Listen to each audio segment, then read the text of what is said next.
დილა და უკვე ვარ ძალიან დაღლილი, ოღონდ არა ფიზიკურად, არამედ შინაგანად.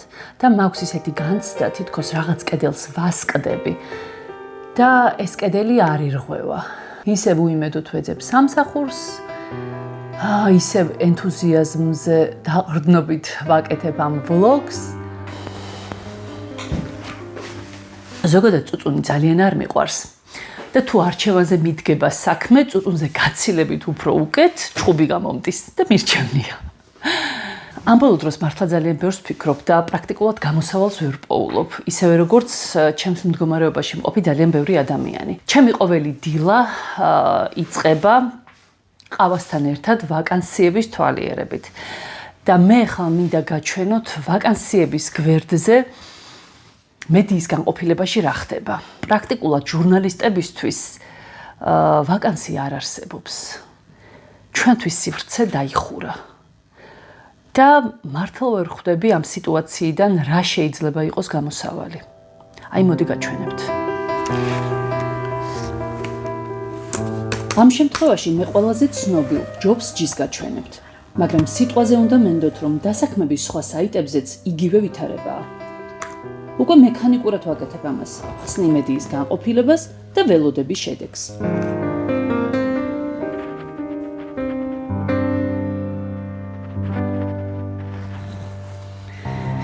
აი ეს არის ერთადერთი ვაკანსია, რომელიც მედიის განყოფილებაში იძებნება.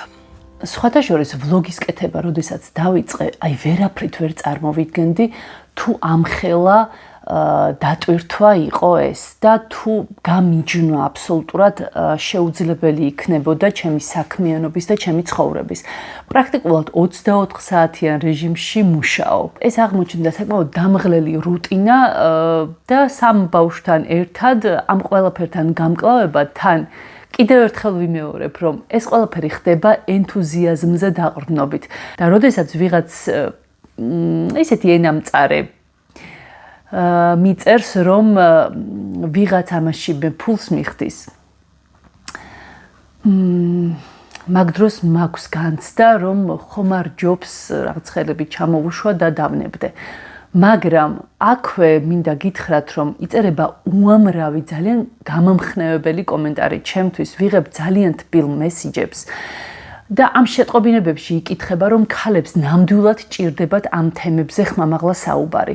სხვათა შორის ჯერ არ მქონია შემთხვევა, როდესაც ჩასაწერად გავსულიყავი ქუჩაში და არ მოსულიყოს რომელიმე ჩემი გამომწერი ან გულშემატკივარი და არ ეთქვას, რომ ძალიან მოსწონს ვლოგი, რომ ყოველ სამშაბათს დიდი ინტერესით ელოდება და რომ ეს ყველაფერი მას როგორც ქალს ძალიან სჭირდება და თქვენ ვერ წარმოიდგენთ ეს ჩემთვის რამდენად სერიოზული სტიმულია. აი მაგალითად გუშინ სკვერში ვიყავი, მომდევნო ეპიზოდს ვწერდი და მოვიდა ახალგაზრდა გოგონა ჩვილ ბავშვთან ერთად და ისეთი სიტყვები მითხრა, ისე თბილად მომმართა და იმდენად დიდი პოზიტიური ენერგია გადმომცა, რომ მე მგონი ჯობს, რომ იმენამწარე ვიღაცებს ყურადღება არ მივაქციო. მშვენიერი ამოდი ყოფილა. ვიცი, ბევრი იმის გამო მაკრიტიკებს სულ უკმაყოფილო რატომ ხარო. ამიტომ მუდმივად ვცდილობ სასიამოვნო ამბებზე მეტად ვფოკუსირდე. ამ ბოლო ხანებში რამაც ძალიან გამახარა არის ის, რომ მიმიწვიეს ევროკავშირის მიერ ჟურნალისტებისთვის პრიზების გადაცემის ღონისძიებაზე. ფინალისტების შორტლისტში არ ვარ და არც არანაირი მოლოდინი მაქვს, რომ რაიმე პრიზს გადმობძებენ.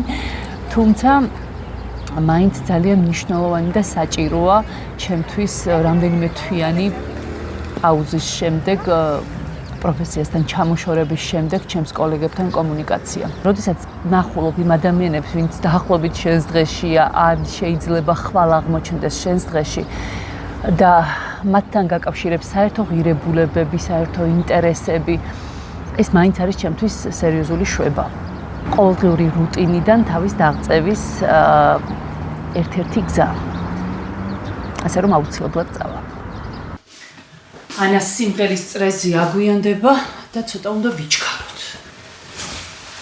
სხვათა შორის ბევრი მეუბნება, რომ აი ესეთი ინტენსივობით დავანებო სამსახურის ძებნას თავი და როგორღაც ვორიენტირდე მხოლოდ ჩემი შვილების საჭიროებებზე, ოჯახის საჭიროებებზე და დამატებით ვისტრესავ თავს, რადგან ჯერჯერობით შედეგზე ვერ გავდივარ.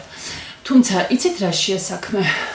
რა თქმა უნდა არსებობენ ქალები, რომლებიც აი ამ ოჯახურ რუტინაში პოულობენ საკუთარ ბედნიერებას, თუმცა ბედნიერების განცდა ცოტა ინდივიდუალური ამბავი მგონია და აი ჩემი კატეგორიის ქალისთვის ოჯახთან ერთად სრულფასოვანი ბედნიერებისთვის საჭიროა რომ პროფესიაშიც იყოს რეალიზებული. მაინც ამოვთხრი და მაინც ვიპოვი სამსახურს.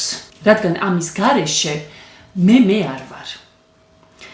ასე რომ გვაგვიანდება წავედით.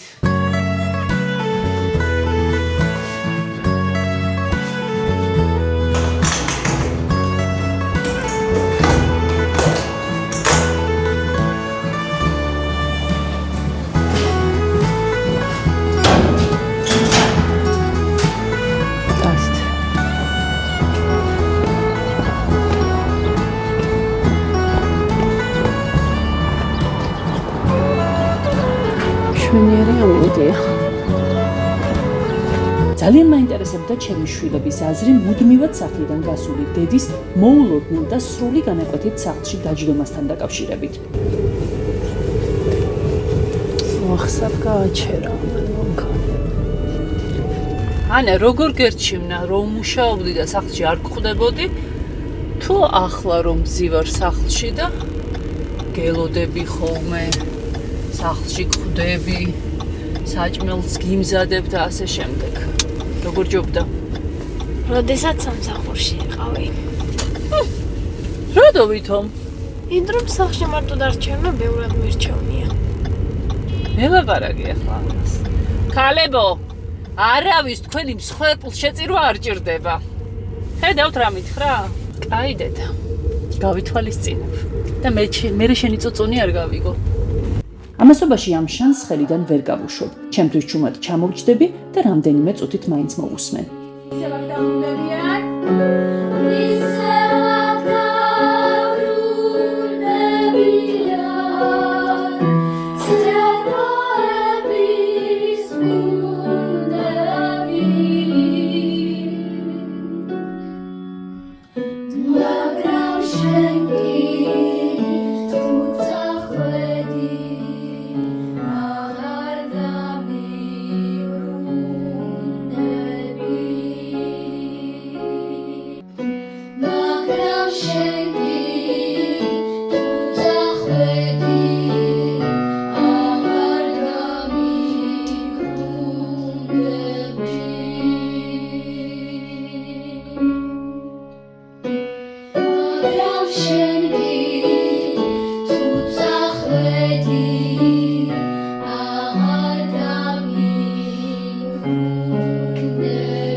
ვიდრიანა სიმღერაზეა ცოტას კიდევ მოგიყვებით.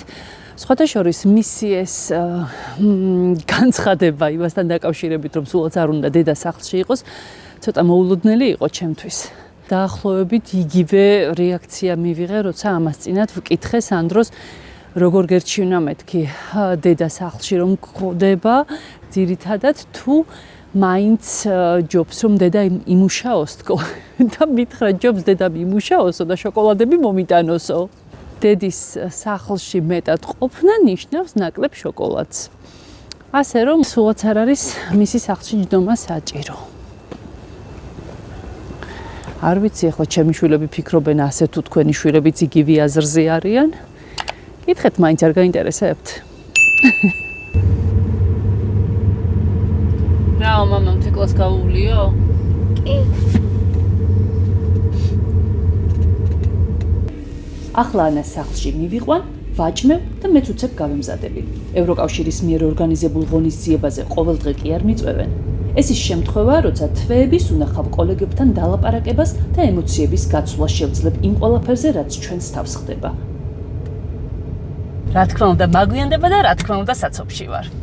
ბავშვები აბუზღუნებულ მამასთან არიან დატოვებული, რომელსაც მისი თქმით 797,000 საქმე უფუჭდება. ნუ რას ვიზამთ? ყოველთვის ჩემი საქმე ხო არ გაფუჭდება, ხანდახან მისიც გაფუჭდეს.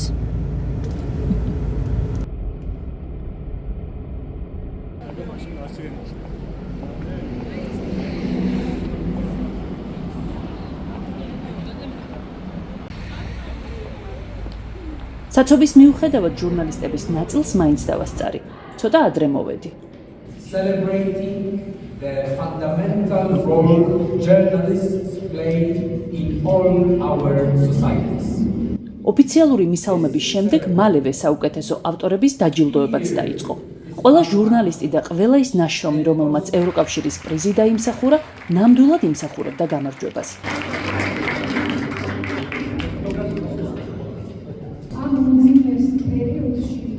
და წარმოიდგინეთ ჩემი გაოცება, როცა მიკროფონში სრულიად მოულოდნელად ჩემი სახელი გაისმა. საგანგებო აღნიშნა ალბათო ხანდა ჯანაძეს. აქ მოსვლისას აზრადაც არ გამივლია, რომ სცენაზე აღმოჩნდებოდი. კარგად არც მახსოვს რა ვილაპარაკე, მაგრამ საბედნიეროდ ციფრულ ეპოქაში არსებობს მობილური ტელეფონები და ვიღაც სულ გიღებს.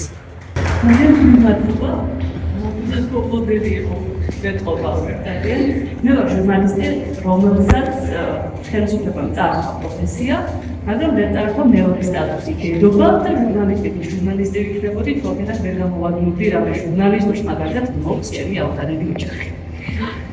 ეს ბლოგი ეხება ხალხად ეძღვნება ქალების გაძლიერებას და აი ეს მადლობა თუ შემჩნევა ევროკავშირისგან მე მინდა მივუძღვნა ჩვენს ქალებს, რომელსაც ძალიან ჯერდება გაძლიერება.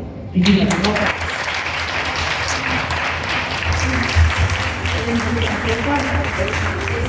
ჩემი ავტანელი ოჯახი საკმაოდ პატარა მგონია იმისთვის, სულ რაღაც 8 თვე და რამდენიმე დღეა ვარსებობ, რომ ვიღაცამ ასე სერიოზულად აღიქვას, მით უმეტეს ამ რანგის პროფესიონალებმა. ისეთი აღფრთოვანებული ვარ, რომ სიმართლე გითხრათ, ამ ემოციის გამოხატვა მიჭირს, იმდენად ბევრი ცუდი ხდება ჩვენს ირგვლივ, რომ მე მგონი სიხარულის გამოხატვის უნარიც ნაწილობრივ დავკარგე. თუმცა მინდა გითხრათ, რომ ეს ყველაფერი მაინც არის თქვენი დამსახურება, ჩემი გამომწერების დამსახურება. ბევრ ქალს უთქვამს ჩემთვის, რომ რაც რისი თქმაც სურდათ, ფაქტობრივად აი ამ ჩემი ეპიზოდებით ყველა სათქმელს ვამბობ და ეს არის ჩემთვის ყველაზე დიდი ჯილდო. მოკლედ სახლში მივდივარ ცოტა დაღლილი, ცოტა დაბნეული, მაგრამ ემოციებით სავსე, სადაც ჩემი აუტანელი ოჯახი და საღამოს რუტინა მელოდება. ნივალ ბავშვებს ვაბანავებ, დავაწვენ, მე ერთ ყავას მოვიდუღებ და ახალ ეპიზოდს დავგეგმავ. რადგან ხანდახან როცა ყველაფერი ძალიან ცუდად არის, სწორედ მაშინ ჩანს სინათლე გვირაბის ბოლოს.